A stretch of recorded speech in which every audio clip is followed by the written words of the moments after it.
কালো মেয়ের বিয়ে। দিদি, এই যে আমার মেয়ে। ফোনে তো বলেছিলেন মেয়ের গায়ের রং চাপা, এ তো দেখছি একটা কুচকুচে কালো।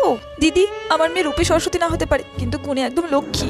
শুনুন দিদি, আপনার কালো মেয়েকে যদি আমাদের ঘরে চাপাতে চান তাহলে ভালো দিনে পাওনা দিতে হবে। হ্যাঁ, 5 লাখ টাকার 15 ভরি সোনা দিতে হবে। হ্যাঁ, তবে আমরা আপনার কালো মেয়েকে নিয়ে যাবো। দিদি, আমরা এত কিছু কি করে দেবো বলুন তো? আমাদের তো এত কিছু দেওয়ার সামর্থ্য নেই। কোথায় পাবেন ওসব আমি জানি না। আপনার কালো মেয়েকে যদি আমাদের ঘরে চাপাতে চান তাহলে আপনাকে আমার কথা মতো দেনা পাওনা দিতে হবে। একটু কম সম করে হবে না দিদি? বলছি কাকিমা, আমি কালো বলে কি আমাদেরকে এত অপমান করবেন? আপনি কি আপনার ছেলেকে এখানে বিক্রি করতে এসেছেন? মানে কি বলতে চাইছো তুমি? তুই চুপ কর মা, তুই চুপ কর। যদি বিক্রি করতে না আসবেন তাহলে এত কিছু দাবি করবেন কেন বলুন? আপনার ছেলেকে কেনার মতো সামর্থ্য আমার পরিবারের নেই, তাই দয়া করে আমাকে অপমান না করে আসতে পারেন। যেহেতু তোমার রূপের ছিঁড়ি, তার আবার এত বড় বড় কথা। যাও, ভেবেছিলাম এই বিয়েটা দেবো, আপনার মেয়ের মুখের কথা শুনে আরই দেবো না এই বিয়েটা।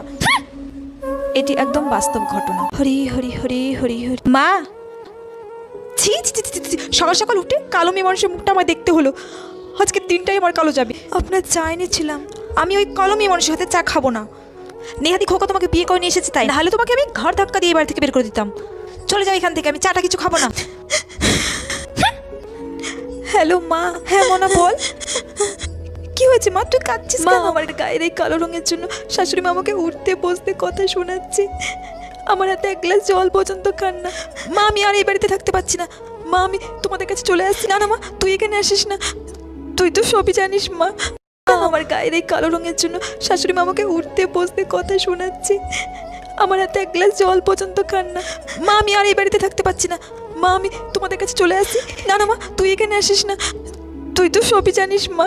তোর তো অনেক জায়গা দেখে তারপরে বিয়েটা ঠিক করতে পেরেছি মা।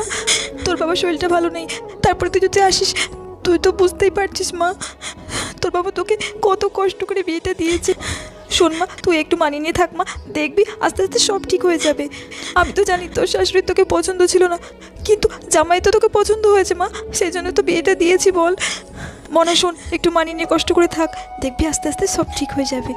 ঠিক আছে মা। এই গায়ের কালো রঙের জন্য এখনো মেয়েদেরকে অনেক অপমান সহ্য করতে হয়।